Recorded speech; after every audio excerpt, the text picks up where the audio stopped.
As of now, Mr. President, Antonio Trillanes and some NBI operatives are still at the library, Mr. President. May I move that the Sergeant at Arms remove these people from the vicinity of the Senate? Mr. President, dear colleagues, Senator Trillanes, as a former member of the Senate, is welcome in the Senate and will of course be given due courtesy unless he has He is part of the harassment, unless Mr. he President. is part of the harassment. So Kasama niya. you gave me that Siya answer. ang nagkuha sa Yes. NBI na harangin ako dito.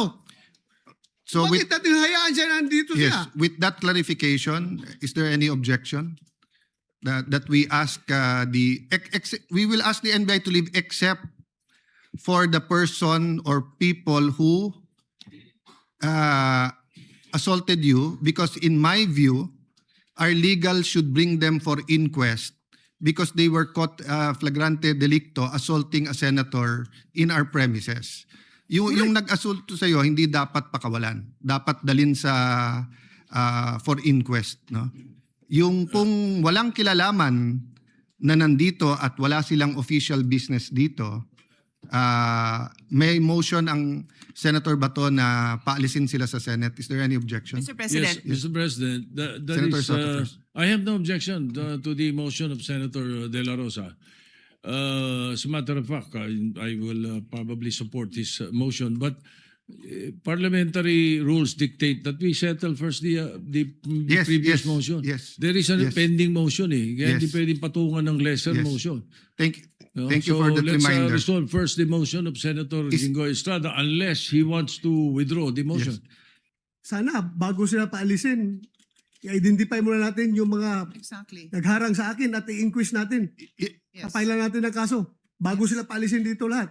Dahil para tayong king queen dito. Yes. Inassault na tayo dito sa ating opisina.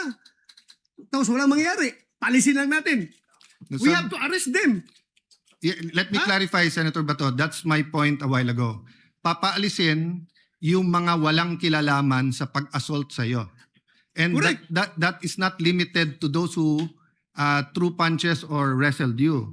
Meaning, if they are in conspiracy together in trying to prevent you from attending the I session, am sure Trillanes is involved, Mr. President. then Andyan siya then Kasama sila. my suggestion is to consult with the legal and to bring them for inquest. No? But before that, I will follow the suggestion of Senator Soto. Can we first dispose or withdraw muna? Mr. President, I withdraw my previous motion. So since the motion is withdrawn, Senator Pia. Yes.